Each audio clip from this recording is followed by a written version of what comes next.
Hi, in this video we're going to talk about how you can build your own search engine in DataFlex. We're going to do that using DataFlex web app framework, and basically what we want to do is create a kind of search engine. Why are we creating such a search engine? Especially in modern applications, it becomes more and more important that users can find their data by just typing in a few keywords. And those keywords should then find through one table, maybe multiple tables, or maybe even multiple tables that are not even related to each other. What we're going to do in this video is show you how you can build such a search engine using the DataFlex application framework.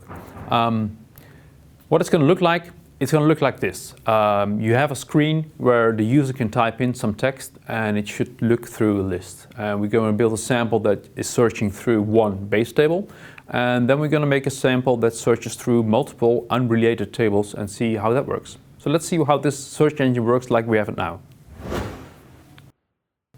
So what we're going to do is we're going to bring up DataFlex Studio. I'm using the DataFlex Studio 18.1.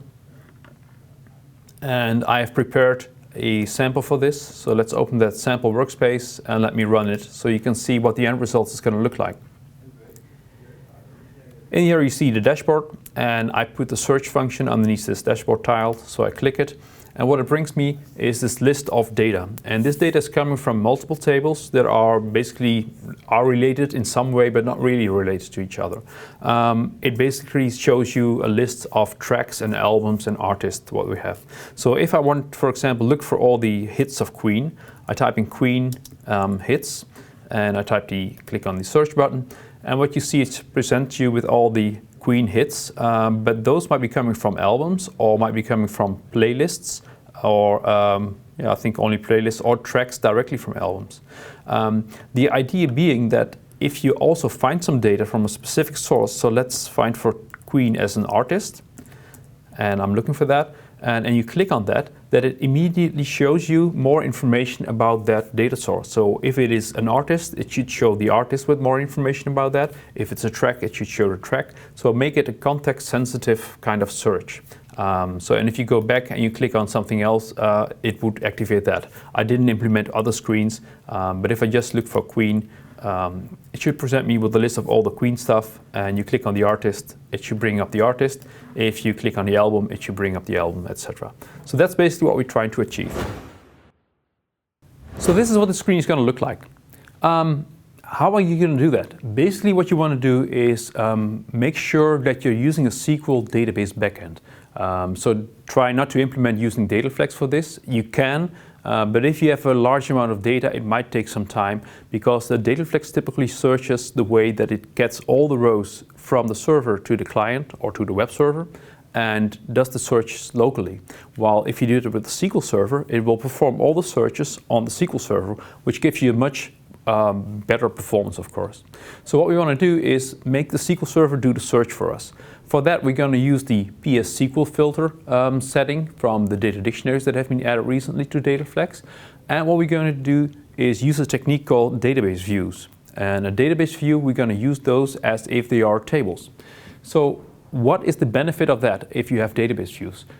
First of all, like I said, you can just treat them as if they were tables in your DataFlex application. So you can look through them, you can just find records, you can create data dictionaries for them, and you can even do updates on them. So basically it's just a representation of a real table, or it can be a representation of multiple tables, so SQL statement that produces one or more result sets.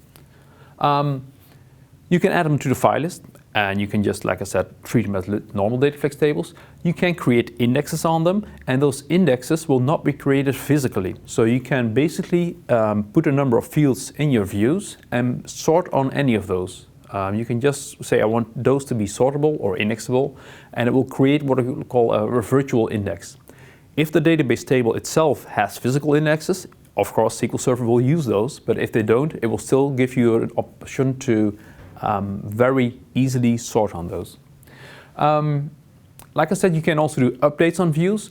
If you do that, so if you're going to make updates to a view, make sure that you only touch columns that all are coming from one single table.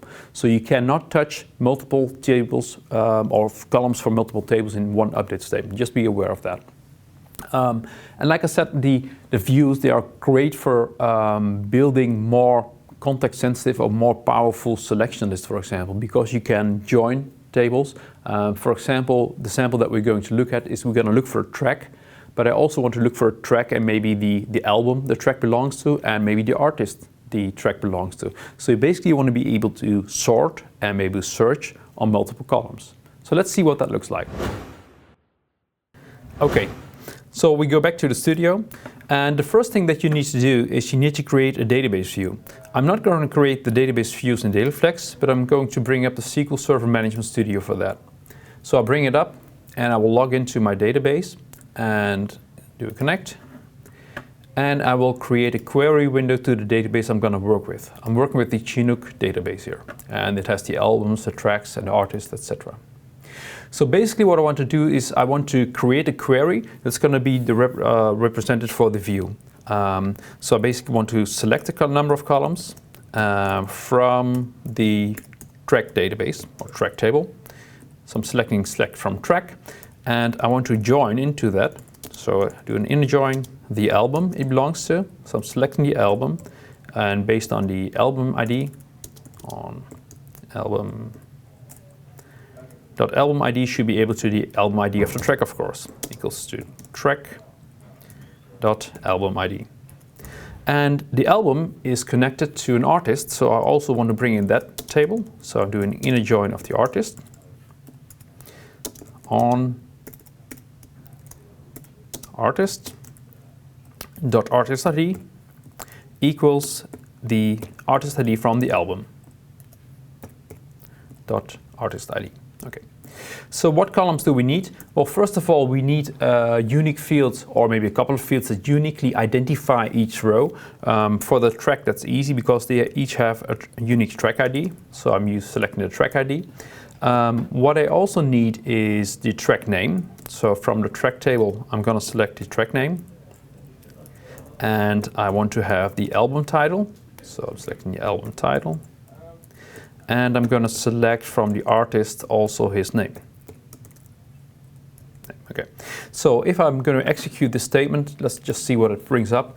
It gives me the track ID and the name of the track, the title of the album, and the name of the performer. So AC/DC or whoever the performer is. In this case, this is a little bit of a problem if we want to turn this into a view. What is the problem? For a view, each column needs to have a unique name.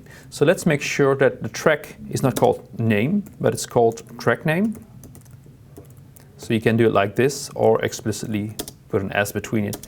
And I'm going to call the album title. And I'm going to call the artist name as artist name. Okay. Let's execute it again, see what results that brings us. It shows the track ID, the track name, album title, and the artist name. So this is our view. So how am I going to turn this SQL statement into a view? Basically, you just can type in create view, and you give the name. I'm calling it VW track, so I can recognize it's a view as this statement. So if I execute this statement, it will create a new track for me, or a new view for me, which is called VW track, and it will produce this result set. So execute it, it says command executed or completely successfully. So if I bring up a new query window, I should now be able to type in select asterisk from VW track. It doesn't recognize it yet, but we can execute it, and now you can access that view as if it just was a table. So how are you going to work with that in DataFlex? So let's go back to the DataFlex Studio. And let's bring up the Table Explorer. And what I can do is from the database menu, I can select Connect to Tables. I already set up my database connection, so I can just confirm this is the database connection to the Chinook database. And I want to connect to a view with the name of VW track. What I need to do now is I need to select what columns uniquely identify a view.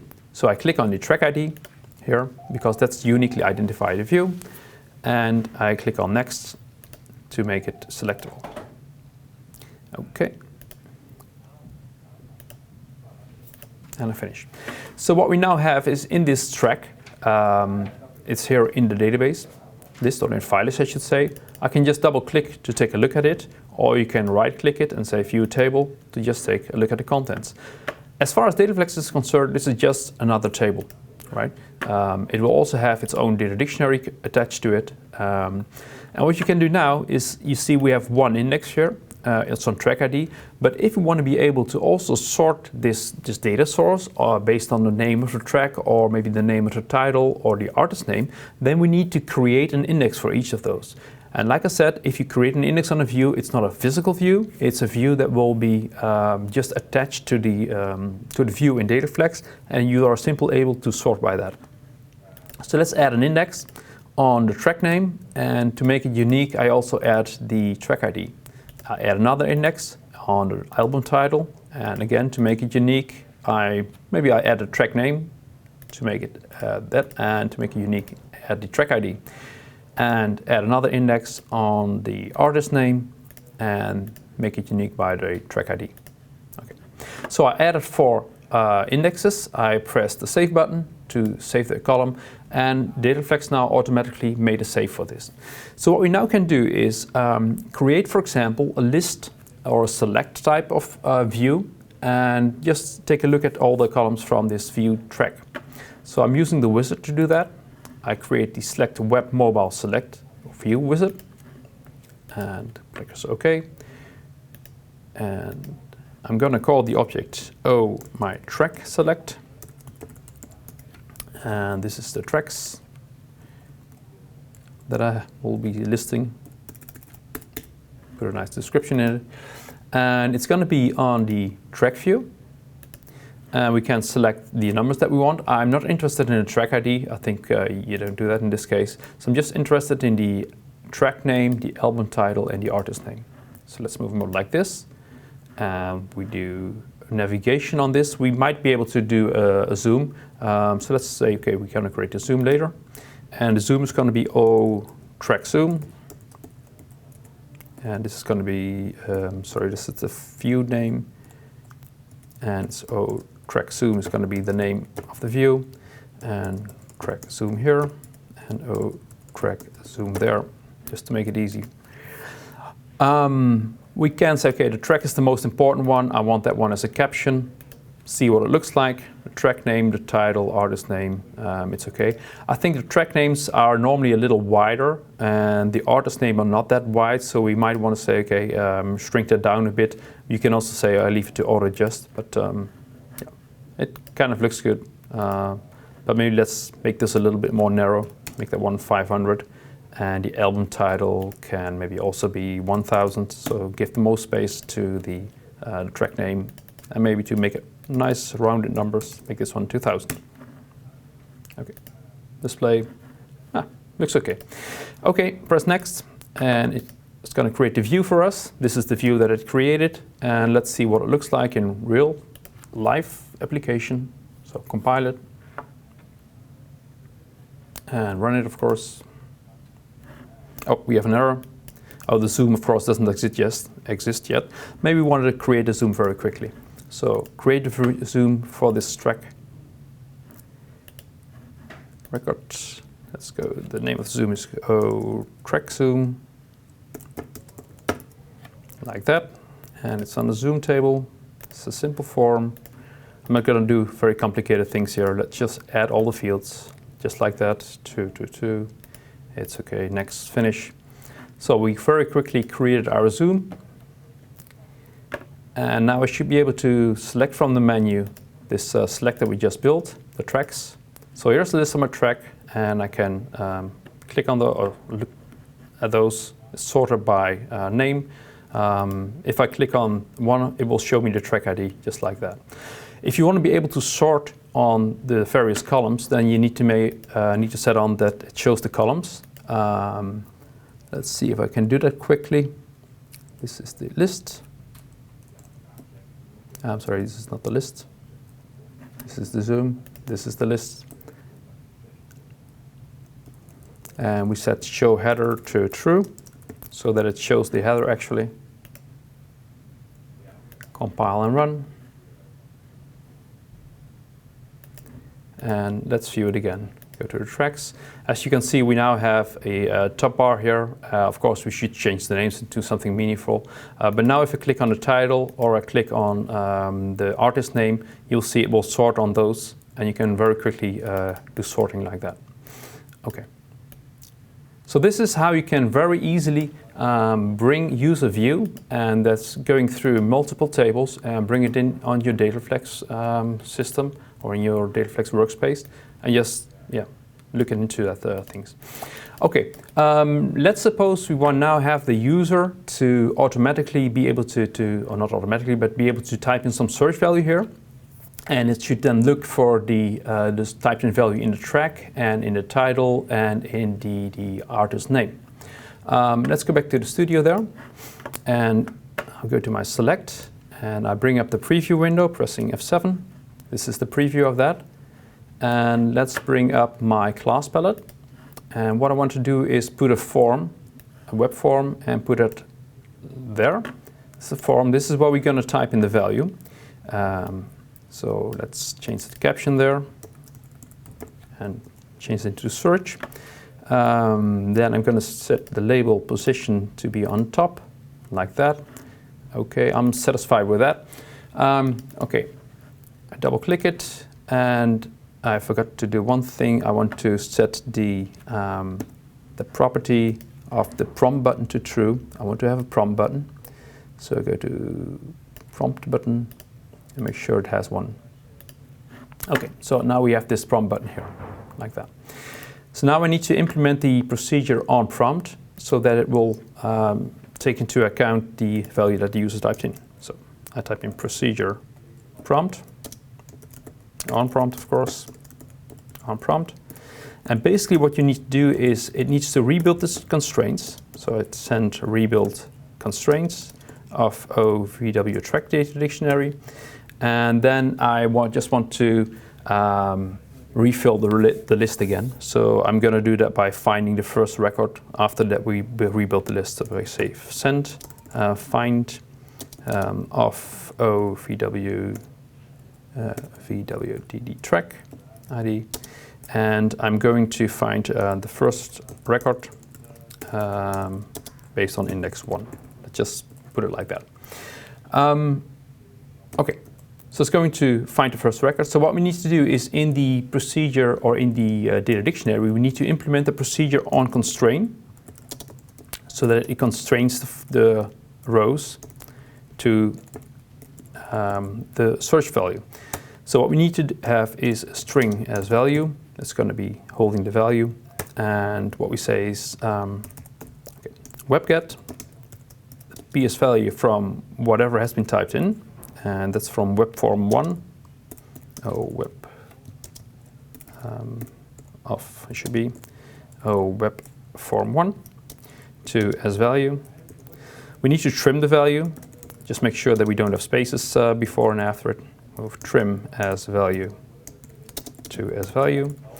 And then we say, okay, if somebody typed in a value, if as a value is greater than an empty string,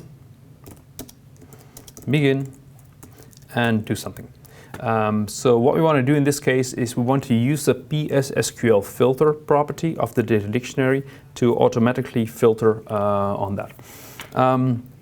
To do that, I'm going to write a filter, and the filter should read something like where the, what is it?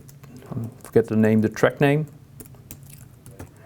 Track name is like whatever has been typed in. So I'm going to replace the add in this case with the value that has been typed in, or the artist name is like, sorry, percentage add, or the album title like whatever has been typed in. Okay, so this is basically what we want the search value to look like. So I'm going to move this to my filter string. Let's make a filter string. And I say move this string to as filter. and I say move replaces. So replace all occurrences from add in the string as filter, and I'm going to replace that with the value that the user has typed in, and this is going to move to as filter.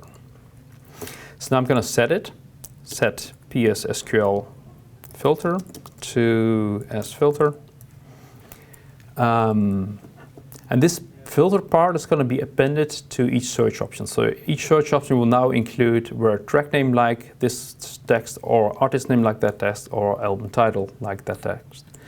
Okay, and we need to let the data dictionary know that it should use it. Use SQL filters to true. Okay, so if we don't have a value, we need to set it to false. Else begin. And we're going to set do not use filters because there isn't any filter to use. False. Okay, like that. Okay, so basically this is what we need to do. We need to set a filter, replace the add symbols in the filter that we created with the real value, and just to make sure that I didn't make a typing mistake, I'm going to put a breakpoint here, like that. And let's see if we're okay with this. On prompt, send rebuild constraints, send a find, so refresh the list, and the list should be refreshed. So let's look what it does. If we see we make any typing mistakes, so far so good. So we run the application, we go to view and the tracks. This is my search box where I can type in a value. So let's look for something from Queen, one of my favorites. So look for Queen. It hit my breakpoint here, so let's look what the S filter looks like. It says where track name like Queen, or artist name like Queen, or album like Queen. And I'll see I missed a little percentage sign here, like there. Okay, let's rerun the application. And select the Queen album again, or artist I should say. Type in Queen, like that. Let's see what the filter looks like. Track name like Queen or artist name like Queen. Looks good to me. Let's just give it a try and let it run. Continue to run. So now you see we have it filtered like Queen. So the artist is Queen. This is not the artist Queen, but here is Queen part of the title. And you also might have different things of Queen. So as you can see, you can very easily search through this. If you want to make this into a multi-keyword search, then you would need to create some stuff that splits up the keywords that you type in here and does an and or an or, whatever you like. So you can extend it from here. But so far so good. So we have a view, created a database view. We can sort on name. We can type on Queen. Say want all the records from Queen. And you can say sort on album title, sort on the artist, or sort on a track name. Just with a few hits, and that makes it a very flexible solution to use. Okay, so far.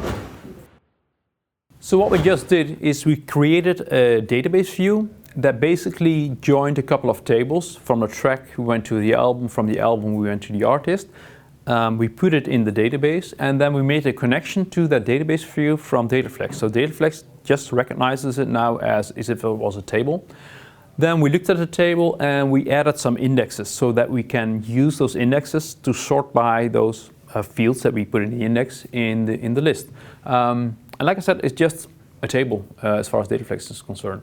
And what you saw is that you now can sort on related fields. So you can sort, for example, on the artist name or on the album name, while these are not part of the track table. So let's take this a little step further. Like the title of the video is, it's like building a search engine. So what do we see as a search engine? A search engine is basically combining a number of result sets and presents that as a single result set, which you're gonna use to search through. So the idea being is that you can completely look through all the data of your application. The user types in a keyword and it's gonna look into the customers, and it's gonna look into the invoices, in the albums, in the tracks, in the artists in this case, and you name it. And it's up to you to define what you actually want to include in that, of course. So how are you going to do that? Well, first determine what tables you want to search through. So once you made a clear picture of that, or you can just incrementally build it, then you're going to build the view itself, the database view of that. Once you create a database view, the next step is to create a view on your application that is going to represent this view and where you make the searches. And of course, you need to provide drill downs. So if I found a customer and I click on a customer, I wanted to open the view for customers. If I found an album, I wanted to open the view of the album. If I found an invoice, I wanted to open the view of the invoice. You get the picture. So basically what you want to do is for each type of information that you find, you want to assign a right drill down for that. Okay, let's assume that we determined what tables we want to look for. What's the next step? Well, the next step is basically that you need to create this view that's going to concatenate multiple result sets. So per area that you're going to search through, you want to create one result set that you're going to concatenate those. What's important for that is that each of the result sets have the same number of columns. The first result set is determining the names of those columns, and you want to make sure that each of those columns have the same data type. So you cannot mix integers with varchars. So that are things that we need to take care of. But let's see, we have an example that we prepared for this. Let's see what it looks like and what decision we took to make it happen. Okay, let's take a look. What we are going to do is build a view that's going to concatenate number of result sets. For this search engine view, it is important that you create a view that has 3 columns. In this case, the first column being the source, the second column being the ID of the row that is being shown, and the third column being a description of the row that you're showing. So what we're doing is basically say select, for example, let's suppose that we use the track for this, from track. The first column, we say, okay, it's a track that we're going to show, so track as source. And the ID is being the track ID, track.track ID. And the description, in this case, could be the track name. So keep it simple, track.name. Okay. As description. So the first result set is going to determine what the names of the columns are going to be. So track as source, etc. So if I execute this, press F5 or execute, you'll see you get a source, its ID, etc. So what you now can do is say, okay, I also want to have union and say I want to have the albums in here. Select from album, and I want to say, okay, the album is going to be the source. I don't need to specify the name anymore because this is coming from the first data source. And then I can say I want to have the album title, album ID, of course. That's going to be ID, and the description is going to be the album title. Okay, like that. So if I execute this code, you will see it has tracks, and if you go down to the tracks, you have the albums. And as you can imagine, you can extend those, union the customer, union the invoice, etc. Well, we made already a prepared view for this. If I open up the views, you see here the VW DataFlex find.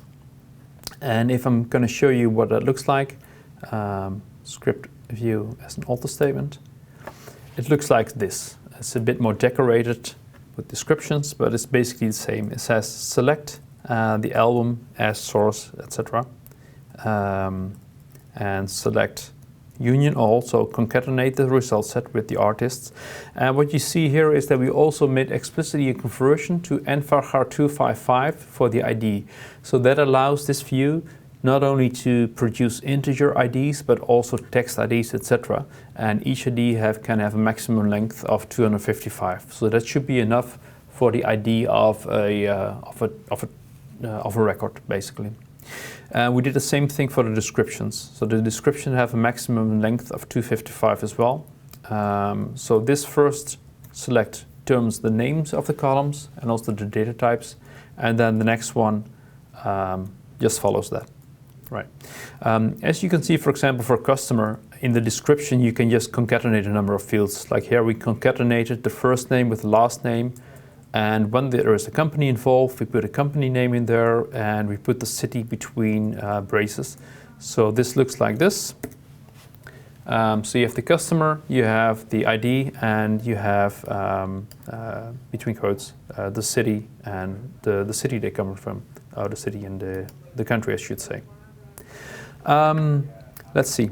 So this view we brought into DataFlex, just using the method from database and then connect to tables. So it's here in the DataFlex find now, so we can just view the table and you'll see you get the albums, and if you scroll down you have other data as well, the artists, invoices, etc. So just as we did with the previous sample with the VW track, we created also a select for this, and I call that one the test select, and it's basically the same look. For example, if you look at the screen, it has the search and the find in here. The only thing that we did is we said, okay, we don't want to have 3 columns, but we want to have 1 column, and then the first row should show the description and the second row should show the source. So we don't have columns, but we have multiple rows for the information. Okay, if you go to split string, let me see. So let's see how we build up the constraint. I'm scrolling down a bit here. So in this case, the constraint is more or less the same. We get the value from the form where it has been typed in, we trim it, but there's an extra line here, and this is an important line, the SQL escape string. What that will do is, if the user typed in, for example, an ending quote or a double quote or some strange characters which have special meaning to SQL, it will escape those characters. And that's important because if you don't do this, your user might be able to type in SQL commands instead of just some keywords that they are looking for. So always make sure that you're, what we call, sanitize your input. So you need to make sure that the input that somebody typed in can be used as part of a SQL statement. So in this case we say, okay, if the value is greater than quote quote, so if the string has been, then we call this function split string. So what split string basically does is, if you have multiple keywords, like I'm looking for queen space hist, it will split that string into an array of strings. I think it is best explained by showing it. So let me put a breakpoint here and run it. And let's find for data, and let's look for queen hits, and press the search button. As you will see, you get the string here. What the user typed in is queen and hits, and I'm pressing F10 to execute this. It will be decomposed into an array that has, in this case, 2 elements, queen and hits. What it's going to do with this array, actually for each keyword, it's building up a part of the where clause. So here it says the first time it's looping through the keywords, it says description like, in this case, queen or source like queen. And then for the second keyword, it's going to put an and in between there and says description like, and in this case, the second keyword is hits or source like hits. So basically it's a little bit more complicated, but it makes your search engine just more powerful. You can maybe imagine some other things that you might want to do where not or and or things. You can make it as complicated as you like. So that's one part of the things that we did. If we're going to execute this, let's remove the breakpoint, continue run, and we look for queen, the artist, for example, artist. And if we click on it, it will bring up a zoom for the artist. This is something that we already prepared. In the previous example, we created a zoom for the track. So basically, let's say we're looking for Queen and Bohemian Rhapsody, and we click on a track. We want that it shows the track and maybe more information on the track.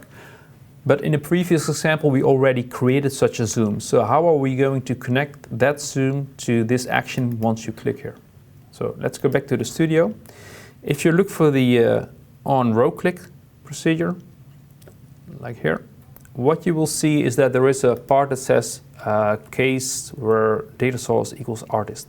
So basically in the on row click, we need to determine what is the data source of the current row that has been clicked on and what is the zoom, and we need to activate that zoom.